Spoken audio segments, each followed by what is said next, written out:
Elon Musk, the name that disrupted the auto world. But in the heart of Zimbabwe, a bold new generation isn't just catching up, they're rewriting the rules of the game. Self-powering cars, zero fuel, zero emissions, infinite ambition. And Tesla? They might not be ready for this. Welcome to the new capital of clean energy disruption. This is not California. This is not China. This is Zimbabwe. The shocking discovery. In a dusty workshop on the edge of Harare, surrounded by tools, solar coils, and recycled aluminum sheets, a young team of Zimbabwean engineers has achieved what automakers in Silicon Valley once claimed was impossible. They built a fully self-powered vehicle, not hybrid, not solar-assisted, but a self-sustaining machine, a car that generates its own electricity as it moves and recycles it endlessly. It doesn't stop to charge. It doesn't plug into the grid. It just keeps going. One of the engineers, barely 26, explains with a grin, why stop to refuel when your car is the power station? Enter Elon Musk. When Tesla insiders caught wind of this development, the response wasn't dismissive. It was defensive. Private Tesla memos, leaked just weeks ago, reveal Musk's engineers asking, what if they solved inductive loopback? Can a vehicle power itself without violating thermal thresholds? Are we too late? Musk himself hasn't commented publicly, but sources close to Giga Berlin confirm that a self-loop propulsion division has quietly been launched. The move? Too little too late? Zimbabwe's secret weapon. The Zimbabwean prototype, dubbed ZNG-1, short for Zimbabwe New Generation, uses a radical combination of magnetic regeneration, kinetic storage, and layered capacitive fields. But more stunning than the tech is its cost. Less than $5,000 to build. Not $50,000, like a Tesla Model Y. Not $100,000, like a Lucid Air. Just $5,000. And in a continent where affordability meets necessity, this price point isn't just innovation, it's liberation. The industry collapse. Across Detroit, Stuttgart, Tokyo, executives are scrambling. If these self-powering vehicles scale, the entire EV infrastructure model collapses. No charging stations, no battery swap hubs, no lithium mining, no middleman. It's a model that not only bypasses big oil, it bypasses big energy. One African innovation executive put it bluntly, we're not trying to compete. We're trying to make their entire system irrelevant. Not just a car, a movement. In Zimbabwe, the ZNG-1 is already being tested on rural roads, city streets, and even cross-country routes. So far, over 100,000 kilometers. No fuel, no recharge, zero carbon footprint. And now, engineers in Kenya, Ghana, and Nigeria are joining the movement, forming what some are calling the Electric Pan-African Alliance. Their goal? To produce 100,000 self-powered cars a month by 2026. Resistance from the West, the tremors from Zimbabwe's self-powered car revolution, are now being felt in the highest circles of global power.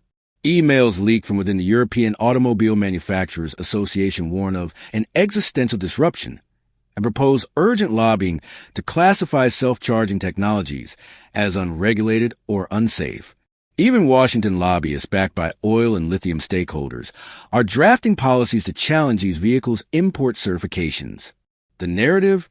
If it's not running on known battery tech, it must be a threat. But while bureaucrats debate, Africa accelerates. The global EV civil war. This isn't just a tech competition anymore. It's a civil war in the EV world.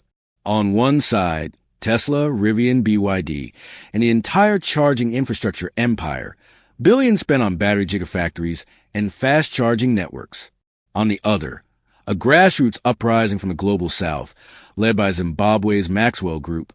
With tech so simple, so accessible, and so efficient, it turns a whole energy economy upside down. Charging? Optional. Batteries? Minimal. Supply chain? Local. Africa is no longer a consumer of tech. It's the creator. And the West doesn't know how to compete when innovation isn't wrapped in a billion-dollar IPO. Zimbabwe's unexpected allies. But here's the twist. Not all powerful players are against Maxwell's revolution. In a bold move, India's Mahindra Motors has reportedly entered secret talks with Zimbabwean engineers, offering a joint venture to mass-produce self-powered cars for South Asia. And from Brazil to Bangladesh, nations long ignored in global tech markets are lining up to license Maxwell's open-source energy circuit. Even tech billionaires in Southeast Asia have begun redirecting funds from crypto and AI into regenerative mobility research. What started in Zimbabwe is now becoming a multi-continent alliance to break free from Western EV domination, a race against time. Inside a steel hangar just outside Bulawayo, Maxwell's top engineers are working around the clock, not just to produce more cars, but to improve the core regenerative system. Their goal? To make a car that can power your house while parked, to create self-charging buses for inner-city routes, to convert cargo trucks into mobile energy hubs. And time is ticking. Why? Because massive lawsuits are already being prepared. Corporate espionage teams have allegedly attempted to steal blueprints, and digital sabotage has been detected across their systems. But Maxwell remains unfazed. We expected this, one lead developer says. We're not just building cars. We're building independence. The invisible hand. As whispers swirl of sabotage, leaked blueprints, and hacked servers, a startling revelation emerges. A mysterious tech magnate, rumored to be a former Tesla insider, is quietly backing Maxwell's self-powered vehicle revolution. No name, no public statements. But financial footprints trace back to crypto wallets tied to defense-grade encryption labs and clean energy startups in Estonia and Nairobi. Whoever this silent partner is, they're playing a long game, and they're not alone. An anonymous tip drops in. The war against fossil and battery empires won't be won with just innovation. It'll take asymmetric disruption. The disruption spreads.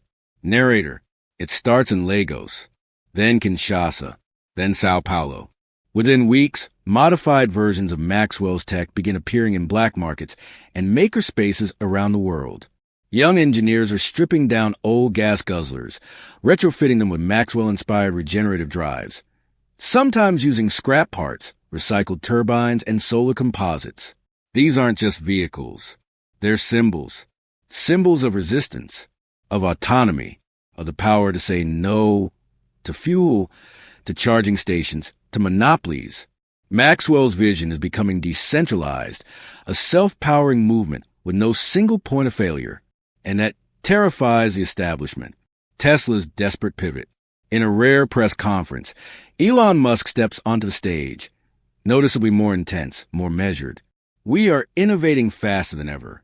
Tesla is working on energy-independent vehicle platforms of our own, but insiders know the truth. Tesla's R&D division has been blindsided. Their focus on ultra-dense lithium cells is years away from matching Maxwell's current output. And as patent filings from Zimbabwe start gaining global traction, Tesla faces a brutal reality. They are no longer leading the race. They're following. And for a company built on disruption, being disrupted is existential. Zimbabwe's international declaration.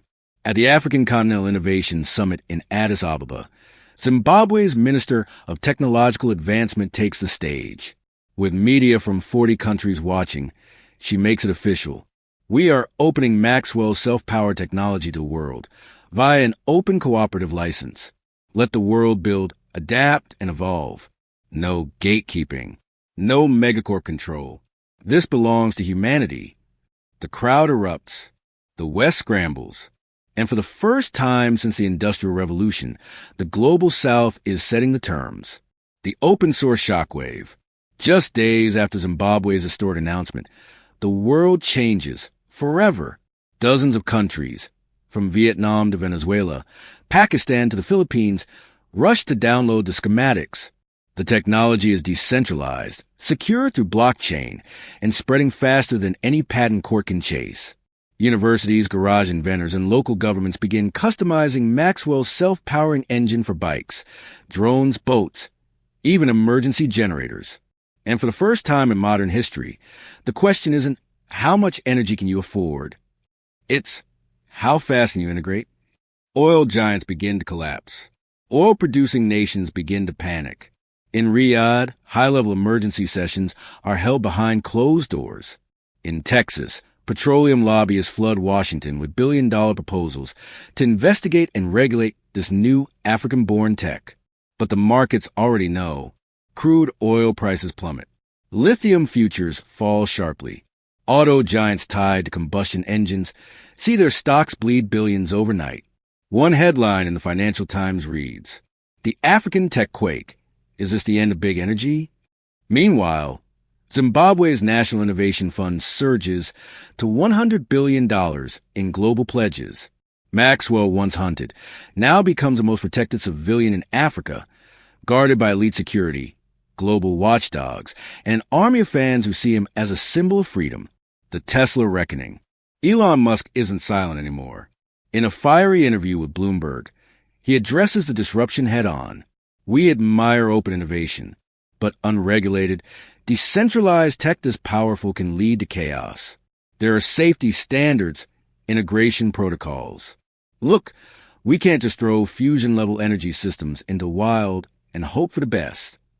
But for many watching, it feels like damage control.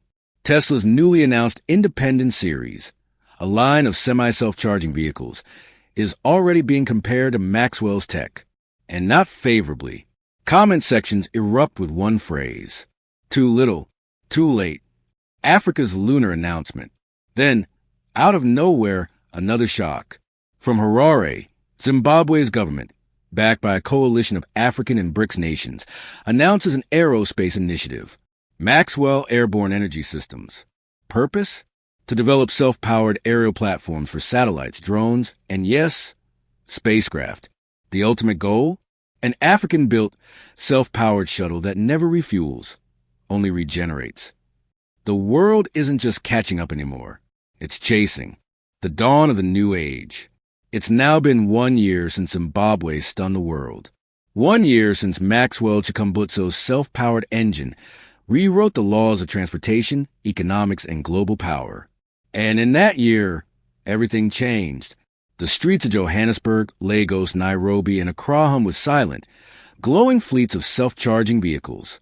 Not Teslas, not Toyotas, Maxwell's, African-built, African-powered, African-owned. Former gas stations, converted into public tech hubs, where citizens upgrade their own rides with the latest Maxwell modules. Version 6.2 just dropped, by the way. Meanwhile, Europe is catching up, importing designs from Rwanda. China has reverse-engineered its own hybrid. America, still debating it in Congress. The Maxwell legacy. Maxwell himself no longer gives interviews. He lives quietly, off-grid, off-media, surrounded by solar panels and students. When asked why he walked away from billions in licensing fees, he reportedly told a young engineer, the goal was never to be a billionaire. The goal was to make energy free, mobility free, possibility free. That quote is now etched on a monument in Harare, where people from 60 nations gather every year at the Maxwell Innovation Summit, the new Davos of the clean energy era. The future was born in Africa. Elon Musk? He pivoted. Fast. Tesla now builds electric aircraft with onboard regenerative turbines, heavily inspired by Maxwell's patents. But even Musk admits, Maxwell didn't just disrupt tech. He shifted the axis of innovation. In history books, it's already being called the Maxwell moment, the day